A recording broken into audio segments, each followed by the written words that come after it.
我开着车被迎面的货车撞了，我满头鲜血，忍着剧痛，试了几次才探到手机，给男朋友付景琛打去了电话。电话拨打了10几次都被挂断，我不可置信地盯着被挂断的手机，再次拨通过去，10几通电话过去，那头终于接听。有事吗？阿琛，我出车祸了，你能救救我吗？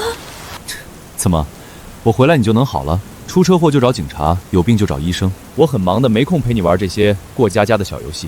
恰巧这时候，街边的大屏幕上播放起了娱乐新闻，电视里面的人不是旁人，正是我联系不上的男朋友付景琛。你真的是在忙吗？付景琛，在你的心里，我是生是死都没关系吗？我们交往的3年里，几乎没人知道我们的关系。当初因为他的一句不准让人知道，我便硬生生陪他玩了3年地下恋情游戏。可现在，我突然觉得有些不值。说真的，你除了秦家大小姐这个身份之外，浑身上下没有任何那个女人的优点。我对你真的有点腻了。更何况我们这3年在床上我也算卖力，今天起我们结束了。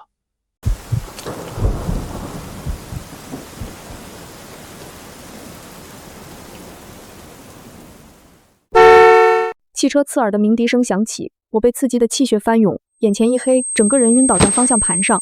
不知时间过去多久，等我再次醒来时，床边逆光坐着一个男人。我张了张嘴，只觉得喉咙沙哑的厉害，连一个音节都发不出来。僵硬的手指勉强动了动，瞬间就惊动旁边的人。还有什么地方不舒服？陌生又熟悉的声音从跟前传来，我下意识抬眼对上男人那双幽深的眸子。傅十里，傅家的掌权人，傅景琛的小叔，他怎么会在这里？大概是看出我眼底的惊讶，他轻咳几声，语气略显无奈。你别担心，我和你哥哥是朋友。有了他的解释，我瞬间了然。我的车子其实是哥哥名下的，出了车祸，自然人们会联系哥哥。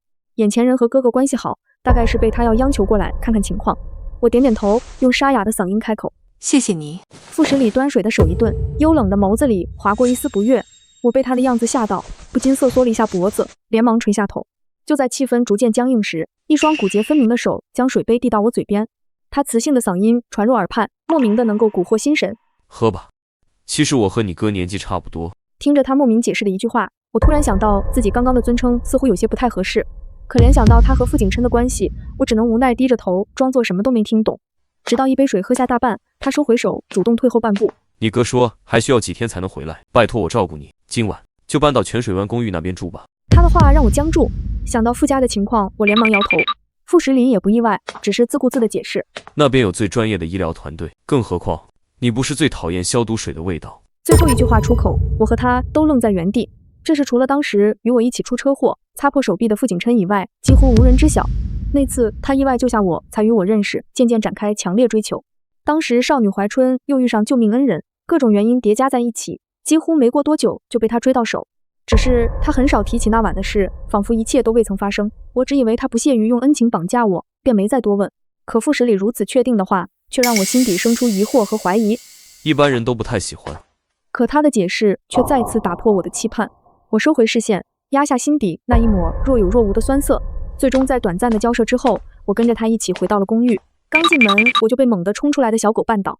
就在我以为会摔在地上时，却落入一个轻蔑的怀抱。傅十里的手扣着我的腰，我们紧紧贴在一起，只要我稍稍扭头，就能吻上他性感的薄唇。豆豆别闹。傅十里扶着我的胳膊，低声斥责着脚边的狗。灯光打开的瞬间，我瞥见脚边的小狗呜咽地蹭着他的裤腿，委屈巴巴的模样让我瞬间心软。谢谢你，傅先生。抱歉，豆豆之前一直挺乖的。傅十里无奈地半蹲下来，轻轻摸着小狗的脑袋。我看着豆豆高兴地舔着他的手背，发出兴奋的嚎叫。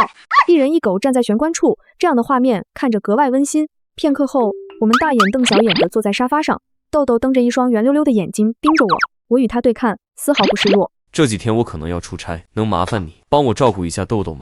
傅十里突然出声，打断我与豆豆的对峙。豆豆似乎听懂了主人的话，湿漉漉的大眼睛也望着我。没问题，但我之前没养过狗。我紧张地答应下来，手指不自觉揉搓着衣摆。豆豆垂着头，耳朵耷拉着，看起来有些不高兴。傅十里轻声笑着，豆豆很乖。男人清风般的笑容十分蛊惑人心，让我不自觉看呆。直到温水递到手边，我才收回视线。那这几天可能要麻烦你了。傅十里微微弯腰，柔和的目光落在我身上。如他所说，我住在公寓的时间，他一次都没回来过，反倒是傅景琛抽风一样打来电话。你之前买的项链呢？寄给我。我接起电话的瞬间有些怔愣，脑海中思考了许久，才勉强想到他所说的东西。那项链还是我之前在拍卖会上用零花钱买的，只是没想到他竟然会这么不要脸。傅少，你现在是用什么身份来要求我做事？傅景琛搂着女明星的手一顿，坐直腰杆，似是没想到我竟然敢这么对他说话。秦然，你发什么疯？那天的话就是随口一说，你不会当真了吧？他摩挲着身边人的肩膀，眼底笑意加深。在一起3年时间，我对他几乎是百依百顺，他就不信我真舍得放下。如果傅少说出来的话，就如同放屁一样，那以后还是把嘴闭上比较好。我冷嗤一声，挂断电话，没了继续说下去的欲望。3年时间，我竟然为了这么个废物浪费光阴。想到曾经对他掏心掏肺的模样，我不由笑出声。短暂冷静下来后，我迅速将他所有联系方式全部拉黑删除，确保他再也没机会找到我后，干脆直接躺平了。然而手机没安静2秒，再次响起来，我闭着眼直接挂断。安静几秒后，手机再次响起来，我憋着一肚子火，态度更是恶劣。你是听不懂人话吗？既然都算了，以后就不要联系我。傅家难道没有教过你说话要负责吗？在单方面输出过后，电话那头安静一瞬，我睁开眼，有些疑惑。就在我准备确认电话号码时，那头传来熟悉的声音。冉冉，是我。傅十里的声音传来时，我瞬间瞪大了眼睛。我立刻挺直后背，慌张地抿着唇，手足无措地解释：不，我刚刚的话不是给你听的，就是刚才被个很不好的人骚扰了，刚刚的火也不是冲着你发的。傅十里岔开话题，并未在意。那开个门，带你去吃饭。坐在傅十里副驾时，我慌乱不已的心还在猛烈跳动。他顺手从后座提过包装袋，声音平缓：出差给你带了礼物，看看喜欢吗？我呆愣地看着怀里的礼物，下意识摇头。不，我住在你家已经够麻烦了，礼物就更不能要了。更何况原本我就打算等他回来就说要搬出去的话，他大概是看出我的想法，转动方向盘随意开口：就当做是你帮我照顾豆豆的报酬。车子启动，平缓的音乐在车内播放，我躁动的情绪跟着稳定，手指慢慢解开包装，头顶的光照耀在黑色丝绒盒子里，硕大的粉钻躺在盒子中央，闪耀的光闪了下眼睛，我下意识摸了上去，眼底难掩惊艳。不试试吗？傅十里在红绿灯停下，精致的面庞在黑暗中看不清表情。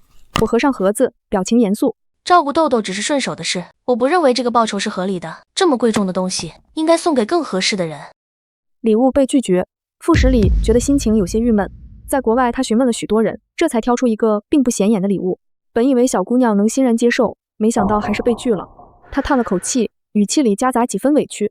豆豆对我来说意义非凡，礼物也并不贵重，冉冉值得。车子稳稳停下，我侧眸看向他俊朗的侧脸。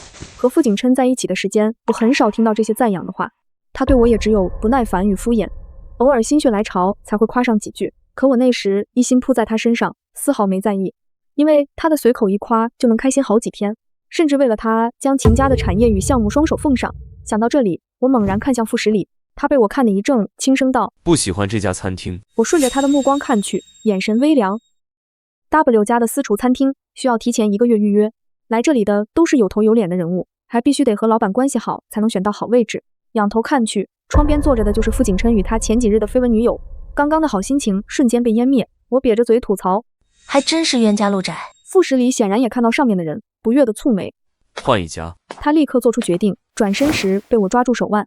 算了，做错事的又不是我，为什么要亏待自己？馋了好久的菜，蹭你的光才能进去，我可不想亏待了自己的胃。我扭头直接进屋，丝毫没察觉自己的手还死死抓着傅十里的手腕没松开，直到进屋坐在原本定好的位置，我才后知后觉的松开手。抱歉，我刚刚气上头了。傅十里微微颔首，我先去接个电话。他离开后，我乖乖坐在凳子上刷起手机。朋友圈的那群人都在四处旅游，看我的心都发热。刚点了个赞，就发觉我和傅景琛的共同好友不知何时发了个聊天截图，截图里的头像就是傅景琛，而他们的对话却是围绕我。傅景琛，真以为自己有多大魅力，早腻了。好友，好歹也3年了。傅景琛，秦家大小姐又如何？还不是只会倒贴的。信不信现在只要我喊她，她就得乖乖的给我滚回来。截图被发在朋友圈，没有任何分组，所有圈子内的贵公子和小姐差不多都能看到。我冷笑一声，直接在这条朋友圈下回复道：之前眼瞎，现在病好了。坐在不远处的傅景琛和抽风一样打翻了酒杯，眼神倏然抬起，朝着我这边看来。我适时仰头喝了口红酒，傅景琛并没有真的看到我，他身边的女明星一脸担忧，连忙给他擦手，而他却冷冷将人甩开，默默坐在原地开始打电话。电话似乎没被接通，等我想继续看好戏时，傅十里回来了。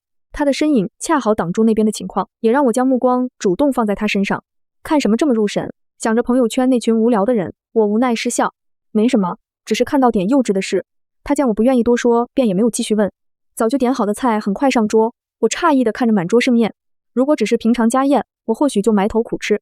可和傅十里的这顿饭，这里的每样菜完全就是我爱吃的，口味也偏好我的来。某个怪异的想法在心底炸开，我忍不住抬眸看向对面的男人。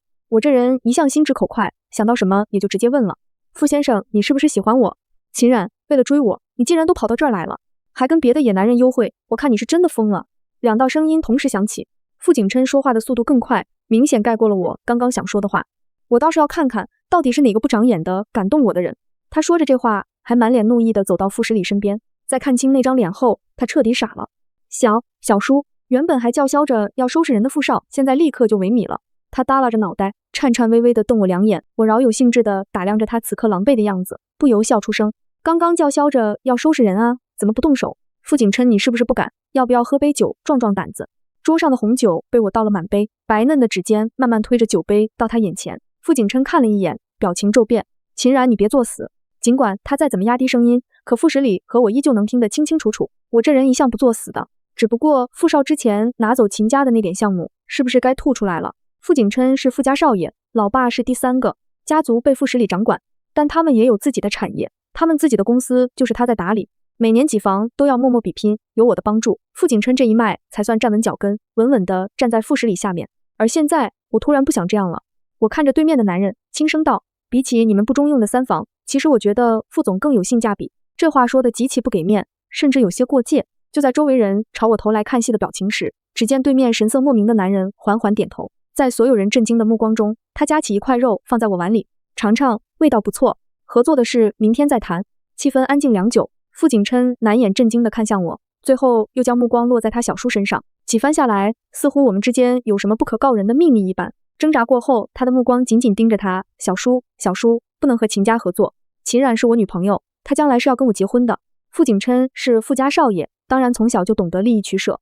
娃娃女明星可以，但他不会放弃更多的利益。秦家和我就是他利益的来源。这3年，我和哥哥明里暗里给的利益足够他吃很久。若是放弃这份利益，那他们一脉在傅家大概就要站不稳脚跟了。想到这些，傅景琛脸上的震惊渐渐演变为深情。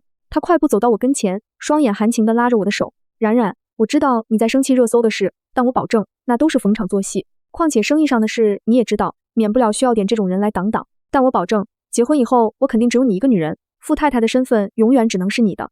我听着他的保证，嫌恶的目光落在他抓着我的那只手上。几秒后，我狠狠甩开他的手，将那一满杯红酒狠狠泼过去。殷红的酒渍顺着他的脸划过那件高定西装。傅景琛深情的脸开始扭曲，眼底也迸发出阴狠的神情。冉，我知道你生气，有什么话我们回家再说好吗？他强忍着心底的怒意，想要上前抓我的手。傅十里恰到好处开口打断了他的想法。景琛，太过了。傅景琛被他的话激怒，有些口不择言。小叔，您明明知道秦冉是我女朋友，我们只是小情侣拌嘴而已，您为什么非要横插一脚呢？傅十里推了推眼镜，眼神冷得吓人。纠缠不是傅家的作风，更何况吃软饭的男人最丢人。他嫌恶地扫向自己的侄子，表情已经僵硬到极致。我拍了拍手，抬起下巴冷嗤。秦家从不需要一个软弱的入赘女婿。傅太太的名号是什么很有用的东西吗？她能给我带来财富还是地位？再者，若是非要在傅家人里面选，那我为什么不选掌权的傅总，非要选你这个废物？心底的想法就这么公之于众。眼前几人都被我的态度惊到，唯有傅十里仿佛是打了胜仗般扬起下巴，锐利的目光掠过自己的侄子，毫不犹豫地叫来保安，将人请走。终于将不相干的人轰走，气氛也逐渐归于宁静。刚刚的话是无心之失，傅先生不要怪罪。我喝了口酒，轻声道歉。傅十里却并未在意，只是缓缓垂眸。不知为什么，我从他波澜不惊的眼底看出一丝失落。他在失望。失望什么？是我的抱歉吗？我不敢深想，只能默默移开目光。结束晚餐，傅十里和我安静坐在车上等候着司机。暖黄色的灯光下，他闭着眼，呼吸清浅。我靠着窗边，眼神不自觉落在他身上。睫毛很长，鼻子也很挺，脑子中突然冒出段不该有的废料。我的目光也紧接着往下滑。好看吗？好看。寒暄过后，哥哥们都去了各自的房间，我换好衣服，独自去了单人温泉的位置。可温泉的位置太大了，我转悠了好几圈，最后推开一扇大门，直接走了进去。里面并没有人，只有一块大石头在泉水里。我站在旁边试探了下温度，慢悠悠走了下去。冉冉刚找好位置，熟悉的声音就从身后传来，我被吓到惊呼，脚下一滑，整个人就失控的朝后面倒去，耳边响起落水的动静。等我反应过来，整个人已经被傅十里抱在怀里，我双手勾着他的脖子，泪眼汪汪的盯着他，他也垂眸看着我，湿透的黑发在往下滴水。我们四目相对，气氛开始升温。他抱着我走到岸边，半蹲下来捏住我脚踝，脚没事，以后要小心点。冰凉的脚踝上传来滚烫的温度，我忍不住想抽回来，可傅十里显然不想轻易放过，他手上动作更加用力，态度也怪怪的。冉冉，之前的事考虑的如何了？我瑟缩了下，眼睛四处乱看，见我这副心虚的样子，他顿时了然，没想好。那为什么主动约我来泡温泉？我立刻瞪大眼睛，连忙摇头，我没有啊，那天离开以后我就一直待在家里，我连门都没出，哪有时间看温泉啊？明明就是我哥故意抓我出来的，都是他。将所有问题都说出来后，我们也意识到了问题所在，原来一切都是哥哥的心思。我们对视一眼，不约而同的起了坏心思。哥哥从小就怕黑，在单独的温泉里有专门控制灯的开关，我和傅十里找到开关，趁着我哥进去的瞬间立刻关上开关。啊，谁啊？别闹，赶紧把灯给我打开。哥哥在里面吓得乱叫，我站在门口乐不可支，回眸的瞬间对上傅十里宠溺的眸子，我就像是傻了一眼，不由自主环着他的腰，红唇贴在他薄唇上的那一刻，有些东西似乎不一样了。在被他丢在床上时，男人强忍着不适低声逼问，冉冉想给我一个名分吗？我勾着他的腰不满的哼唧，给，现在你先给我。在得到满意的回答后，一切就开始朝着不可控制的方向发展。那晚，秦家与傅景琛的合作全部取消，不少家族都纷纷远离傅景琛，三房一脉损失不少项目，元气大伤。而那时，我正被男人哄着，换了一个又一个高难度的动作。等我再次醒来时，哥哥们早就走了，偌大的温泉酒店就只剩我和傅十里。我靠着床头踹着他的腰，下次再这样我就生气了。第一次被哄得七荤八素，这次也不例外。男人开了荤，就像是疯了一样，每次都不受控制。想到昨晚的场面，我不由红了耳朵。傅十里乖乖点头，将我搂在怀里。冉冉，别生气，我有礼物送给你。我懒散地靠在他怀里，对于他说的礼物提不起半点兴趣。可当我看到他翻出来的一堆证明以及各种财产公证后，彻底傻了眼。你这是什么意思？这是我全部身家，不是傅家本身的产业，所有的东西都是完完全全属于我一个人，并且有独立支配权的。我咽下口水，手已经摸了上去。和傅十里在一起的过程比我想象中要快。恰逢七夕，当天哥哥要出差，我一个人待在家里百无聊赖的玩手机。而昨天还信誓旦旦要给我惊喜的某人，已经一个上午没给一条消息了。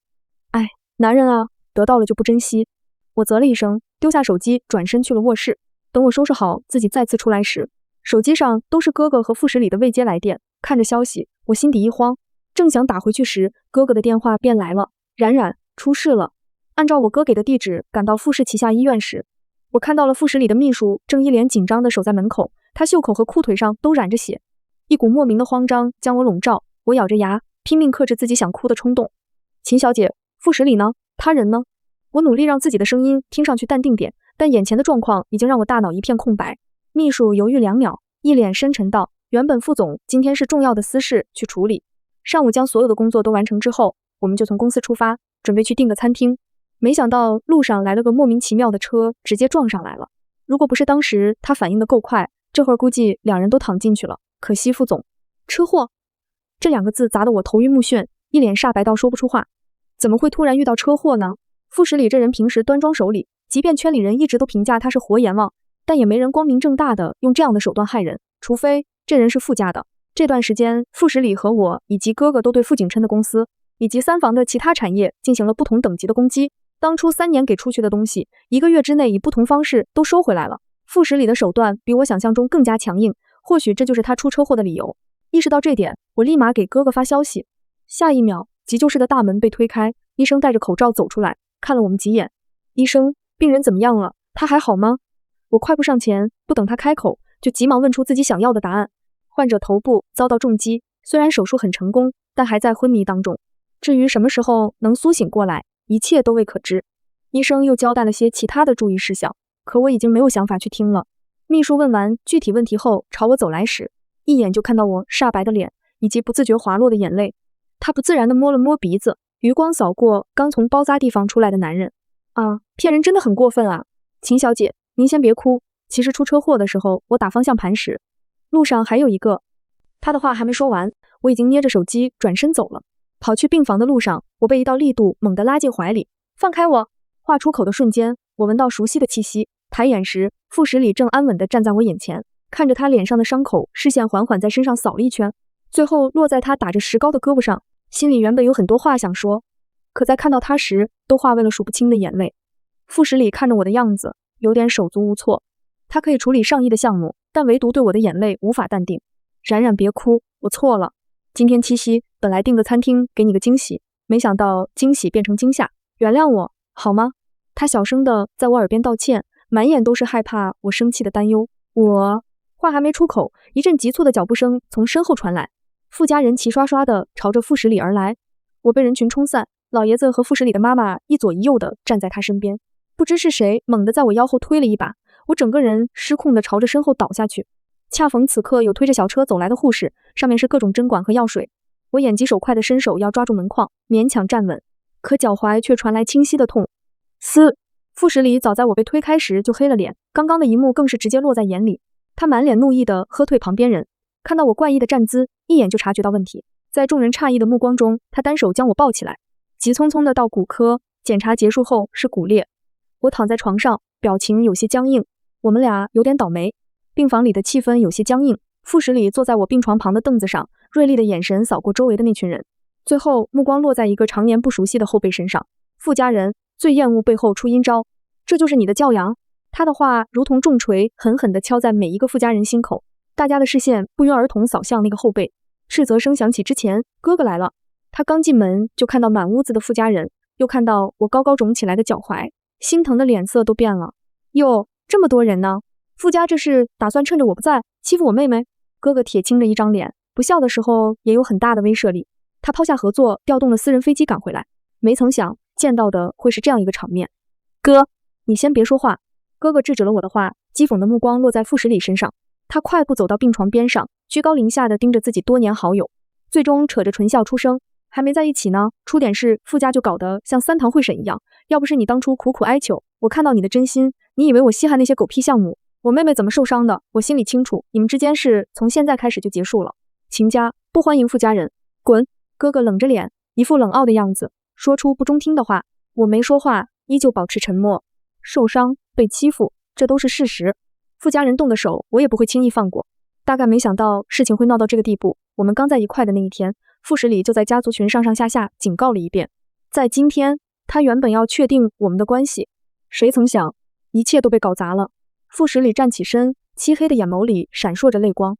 我不同意。你有什么资格不同意？傅十里的话彻底点燃了哥哥的怒火。他监控里看到的真相，足以让他认为傅家人就是故意针对我。而哥哥从小把我当成宝宠着，除了在感情上让我吃了亏之外，其他的一点苦都没让我受。傅景琛是你们傅家人，当初我想着彼此熟悉，甚至看出你对我妹妹确实用心的份上，才将人交给你。结果呢，刚出差他就闹了个骨裂。你知道今天什么日子吗？七夕啊！哥哥脸色铁青，锐利的视线冷冷扫过不远处的罪魁祸首，最后又朝着护着他的人看过去。病房里针落可闻，我微微蹙眉，总觉得有点诡异。我跟那个后辈没见过，他对我的敌意实在是莫名其妙了。今天不管你同不同意，我妹妹都必须跟我走。我们秦家还不缺一个私人医院，走。哥哥说着就弯腰来抱我，傅十里拉着哥哥的胳膊，二人针锋相对的样子让我很无奈。但哥哥就是哥哥，我不会为了任何人放弃哥哥。哥，你让人找个轮椅过来。傅十里大概也没想到我会这么决绝，脸上的表情有瞬间的凝固，病房里的气氛更加僵硬。傅雅，道歉。我道歉。傅十里的眼神落在傅雅身上，眼神里带着几分我看不懂的复杂情绪。我懒得纠结他们的故事，淡然靠在床头，随意拨弄自己的手机。赔偿和道歉，后续秦家的律师会跟你谈的。我妹妹现在需要的是休息，不是看你们一家人在这里演戏。另外，你们的婚事，我想应该重新考虑了。轮椅很快被哥哥的助理推过来，我被他小心翼翼抱起来放在轮椅上，毯子盖着我的腿，哥哥站在我身后，推着我就要走。傅十里紧张的上前挡住我的去路。冉冉，你听我解释这件事。我可以看出你对我的心思，但我不会把自己放在一个不知道哪天会被弄死的地方。今天你的车祸不是我造成的，我就被推了个骨裂。那如果以后我们吵架有矛盾，是不是连命都没了？我抬起头，眼神说不上有多么温柔。在面对生命安全的这件事上，我做不到温和。那天，不管傅十里和傅雅，又或者是傅家的人怎么道歉，我跟哥哥依旧头也不回的走了。保镖挡住了傅家人的路，傅十里的呼唤也没能让我回头。自从那天之后，我们有1周的时间没有见面。手机短信有发进来，电话和微信都有消息，但我没有答应他见面。公司那边有急事要开会，我让助理送你去医院检查，等我开完会第一时间就去找你。我跟哥哥一起出发，2辆车背道而驰。坐在医生办公室时，我毫不意外地看见了傅十里。1周没见，他显得有些憔悴，没有当初光鲜亮丽的样子，在看到我的第一眼就红了眼眶。冉冉，事情我已经解决了，以后傅家绝对不会有人敢欺负你，这件事是我没处理好，你别生气了，好吗？医生目不斜视的检查，我也保持沉默。傅十里一字一句的道歉，解释了在我走之后他用了什么样的手段，但唯一没说那傅雅跟他是什么关系。等所有检查结束，助理立刻推着我往外走，他拦住我的路，整个人是说不出的疲惫。冉冉，你有任何不满意的事情就直接说出来，我们一起解决。当初我们不是都好好的吗？车祸的事是傅景琛在背后捣鬼，他们家已经受到了惩罚。傅雅那边我也解决了，我们好好的，好不好？他垂着头，发丝凌乱，眼底的青黑让我知道他这段日子一定没能睡个好觉。如果是之前，我应该会心疼的，但现在我只是平静打开手机，然后点开从医院离开进入秦家医院时，一个陌生号码发来的照片和短信。短信上的内容露骨且大胆，就连照片也是暧昧的。照片上的人就是提出要跟我结婚的傅十里，而那个面容年轻的女孩就是当初推我的傅雅。我滑动手机，指着手机上的图片，你是傅景琛的小叔，傅雅跟他是同辈，他对你的心思你怎么没解释过一句？从头到尾都在告诉我已经解决了他推我的问题，可目前为止我没有得到一点赔偿，甚至连他亲口的一句道歉都没听到。你到底是想要解决问题，还是要护着这个对你心思不单纯的小辈？这番话出口，将傅十里砸得脸色惨白，过往那些隐藏的画面全部都接踵而来。他抓着我的手，半蹲在我眼前。事情不是你想的那样，她是我大哥的女儿，是我大哥当初在外面带回来的私生女，但当初这个孩子是我先发现的。他语气低迷，断断续续地讲述了一个完整的故事，类似于英雄救美，最后悄然发现美的那张脸跟自己大哥太相似，于是又做了鉴定，人被带回家，少女怀春，对他感激不尽，各种暗示和明示，甚至连带着偏执的事都做了不少。他这些年被送出国，是因为我们要结婚的事才被松口放回来。我以为他早就改正了，没想到还是那么疯狂。我瞠目结舌地听完了整个故事，脑子有点乱，看向傅十里的眼神也逐渐变得古怪起来。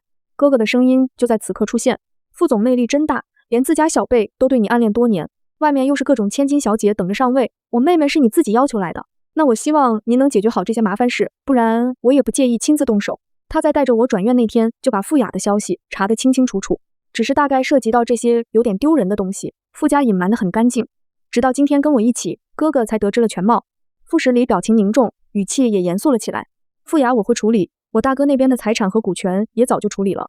三房现在已经彻底没落，我二哥二嫂去世的时候还没有孩子，现在傅家就是我的一言堂。冉冉嫁给我，不会有人敢欺负的，我一定会给你们一个交代的。在家养病的日子，我将之前丢下的工作都拿了起来，哥哥把助理分给我，还将手底下一个业绩很好的分公司直接丢给我。之前我一心追着傅景琛，现在好不容易松懈下来，事业线蹭蹭上涨，再次遇见傅十里是在一个朋友举办的酒会上。我作为公司老板被邀请，挽着哥哥胳膊走进酒会时，现场有瞬间的寂静。察觉到众人的眼神看向我时，多有闪躲。我拧着眉头，有点疑惑，什么情况？大概是傅十里这段日子在傅家发疯，把全家上下都收拾了一遍，查到消息的人肯定也知道跟你有关了。哥哥撇撇嘴，对于这个现象一点也无所谓。秦家虽然比不上傅家，但好歹也是有一席之地的存在，更何况这些年哥哥正在势头上，秦家发展的也非常好。我看见了几个朋友，一起认识下，他带着我去见了几个朋友，不出意料的还都是我熟悉的人。大家三两句聊得热络了，傅十里就在此刻姗姗来迟，走进会场他就直奔我而来。冉冉，我们好好谈谈。他说完略显歉意地看向哥哥，随即拉着我的手走到阳台，大门关上，屏蔽了宴会里面嘈杂的氛围。我靠着栏杆，能看出来他这段时间很累，眼眶里遍布红血丝，整个人也瘦了很多。只是关于傅家的事，我还是耿耿于怀。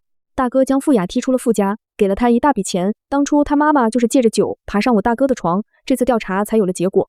傅家所有人，所有问题都被我处理完了。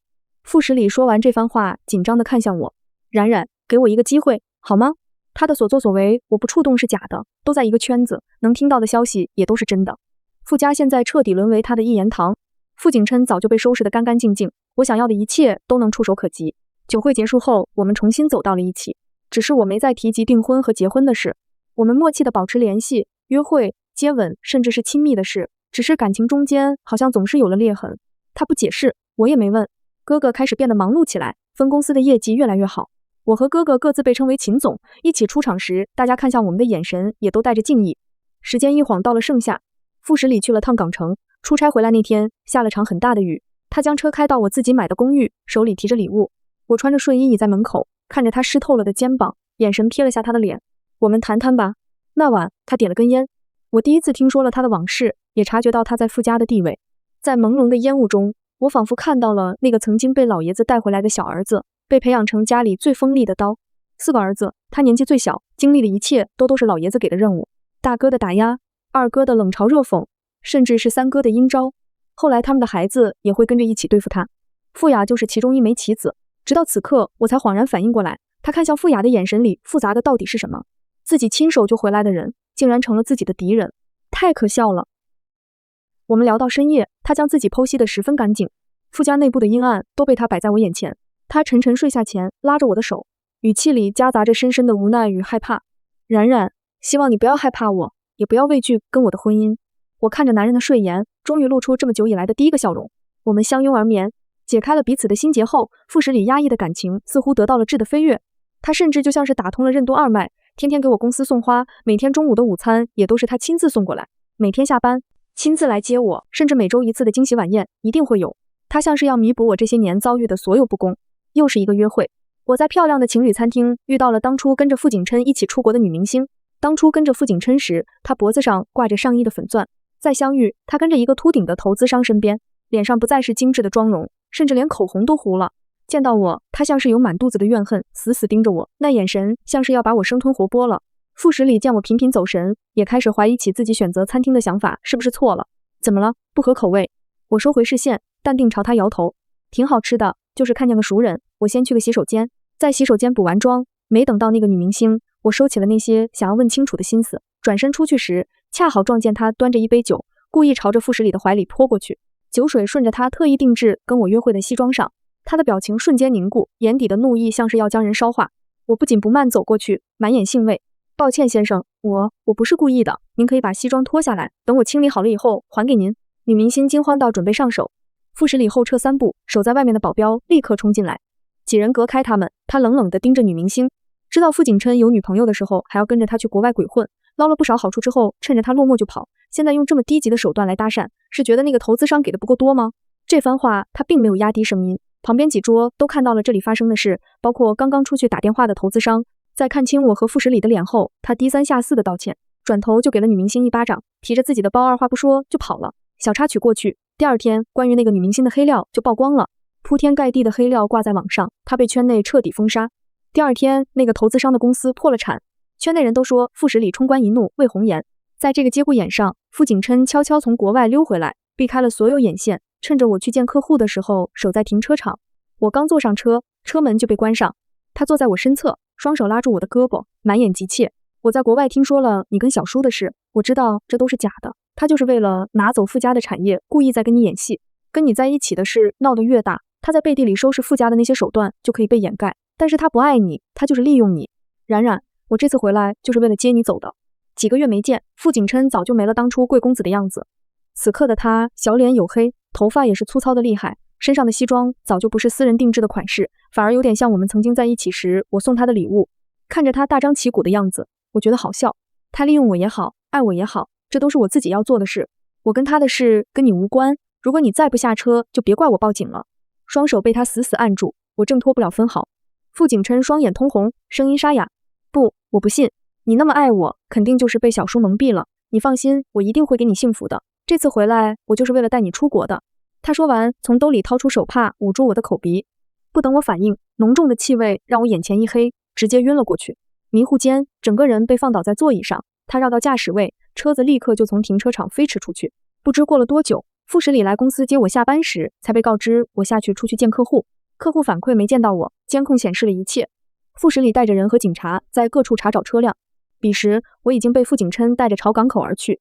他没有选择飞机和其他的方式，他买了船票，他要带着我坐船到国外。越靠近港口，我晕厥的症状也在慢慢减弱。等到身体有所缓解时，傅十里的人也查到了我们的位置。半个小时后，我们被堵住。傅景琛掐着我的胳膊，对着对面一向尊敬的小叔怒目而视。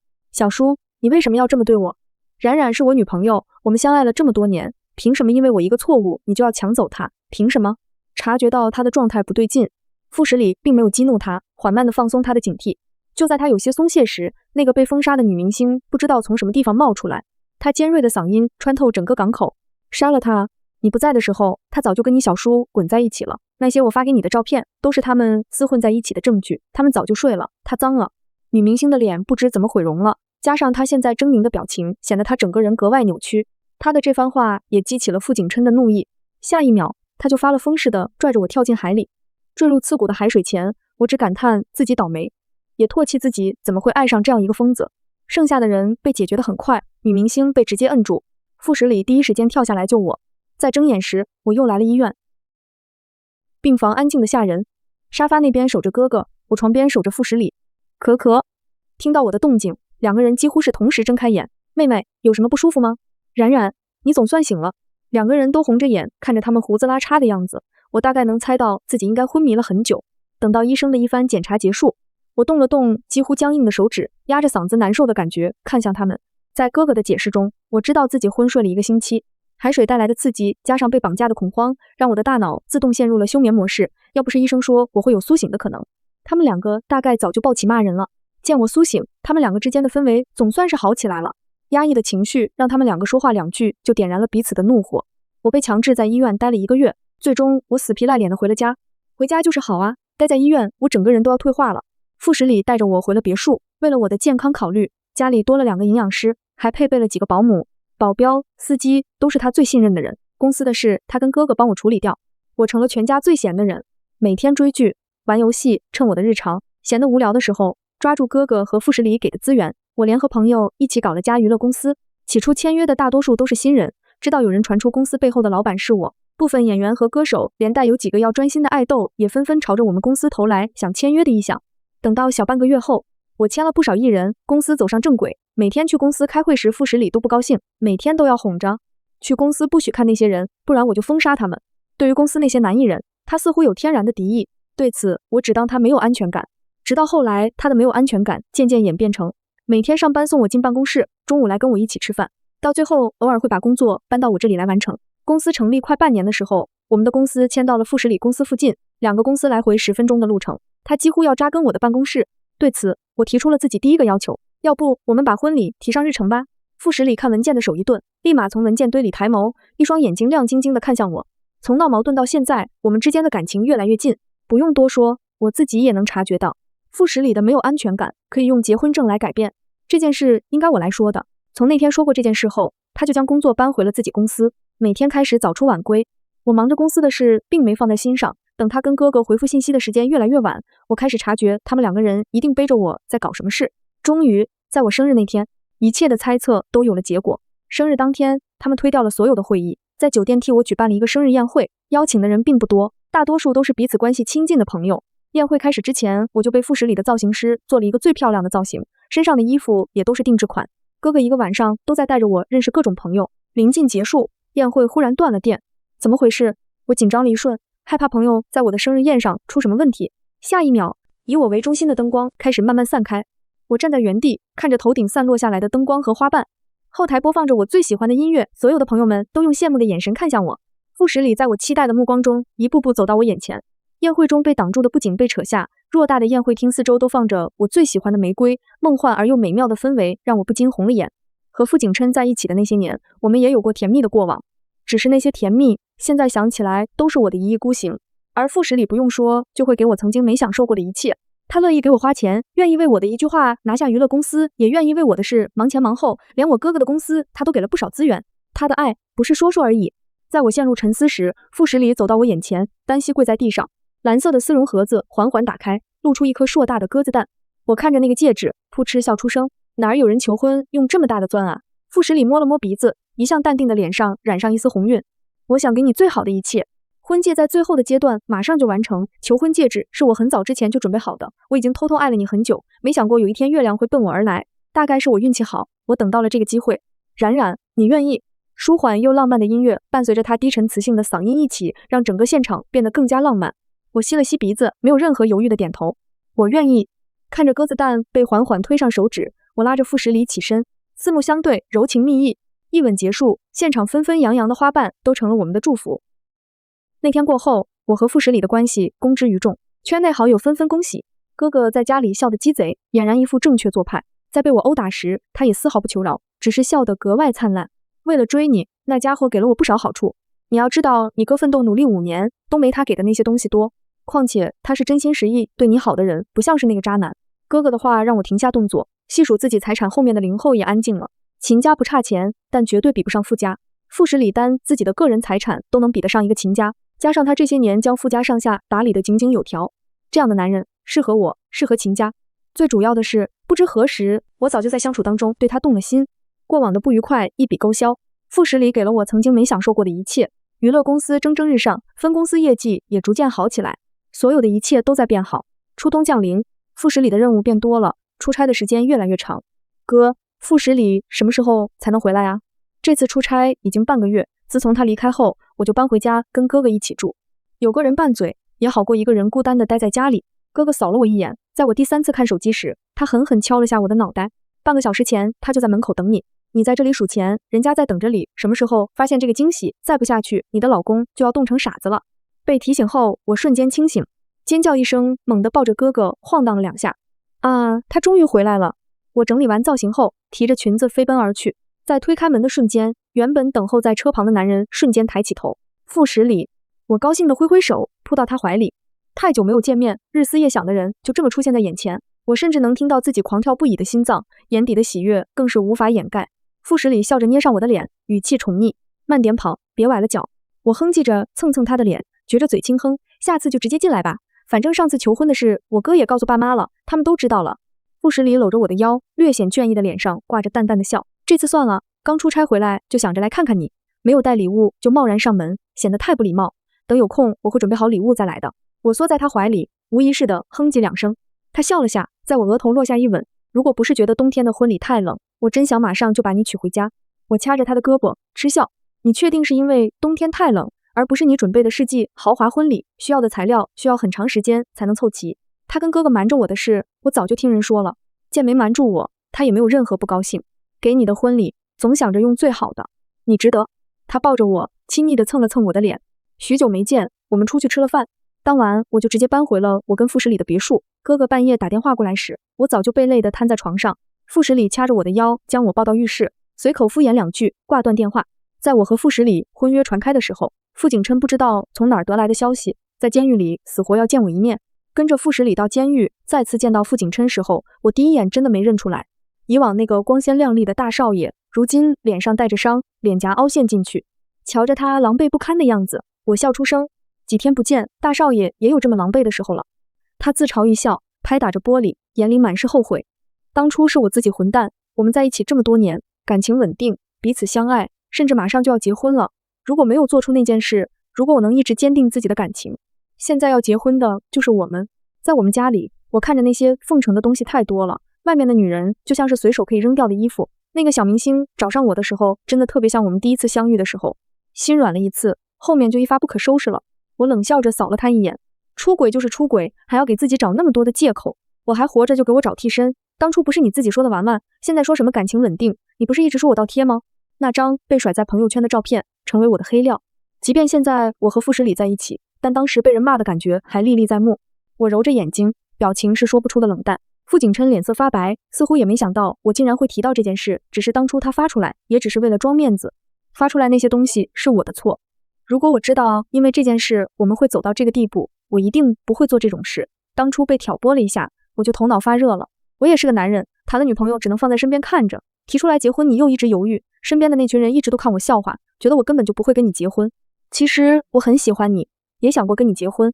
看着他一本正经解释自己出轨的想法，我越发觉得自己当初能看上这样的，简直就是眼瞎。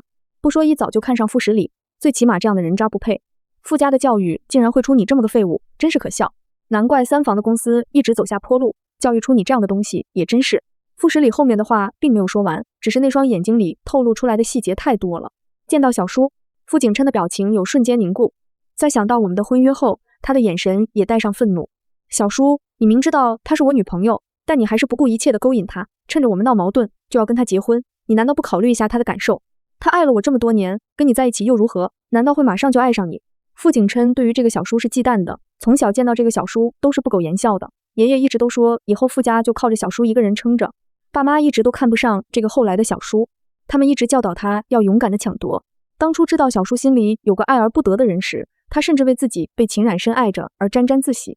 直到现在看着小叔关心的样子，他有什么不懂的？那个他爱而不得的人不就是秦冉吗？他有些憋屈的盯着眼前人，内心更加委屈。每次出点事都被小叔发现，家里的长辈们都知道他在外面乱来的事，爸妈也气得不轻。这次的事他已经被傅家放弃，出去之后大概还能分到一些钱，但这辈子不会再有什么出息了。你又算什么东西？我们未来有很长的路可以一起走。冉冉接受了我的求婚，我们的婚礼也提上日程。等到结婚那一天，我不介意让你看看直播。傅十里被他的话气笑，看向他的眼神里满是轻蔑。我并不想在这里闹出什么动静，便上前拉住傅十里的手。他顺势将我的手包裹住，另一手轻轻揽着我的肩头。在傅景琛瞪大的目光中，他缓缓开口：“蠢东西，以后叫他小婶婶，懂？”四周寂静无声，傅景琛只觉得有什么东西悄然破碎。他抬眸死死盯着二人交合的双手，眼底的怒意快要爆发。小叔，她是我女朋友，你怎么能抢人？那你抢了别人救命之恩的时候，怎么没想过还回去？傅景琛抬头看看我，又看看傅十里，最后瞬间哑火。回家吧，按照爸妈的喜好，我挑了不少东西，别紧张。我爸妈知道我们在一起后，别提多高兴了。他们一直都很喜欢我哥的朋友们，他们都喜欢。那冉冉呢？冉冉喜欢吗？我停下脚步，对着傅十里淡然摇头。在他骤然冷下的目光中，快速松开他的手，跑出几步远的位置。我站在夕阳的光晕下，双手做喇叭状。秦冉爱傅十里呀，很爱的那种。那傅十里呢？傅十里被我古灵精怪的样子逗笑，他快步朝我走来，与我十指相扣。傅十里也爱秦冉，比任何时候都爱，比任何人都爱。年少时被抢走的救命之恩回到了原本的人身上。我和傅十里大婚那天，整个圈的人都来了，世纪豪华婚礼在热搜上挂了3天，几乎所有人都见证了这场婚礼。结婚那天，傅十里整个人激动到说不出话。发言时，我看到他的眼眶红了很多次。我牵着他的手，鼓舞他。在众人的起哄声中，我们相拥亲吻彼此。婚后第3个月，经过傅十里的不断努力，我怀孕了。我们都很高兴，一同期待着这个爱的结晶。8个月后，我生下一个漂亮的女儿。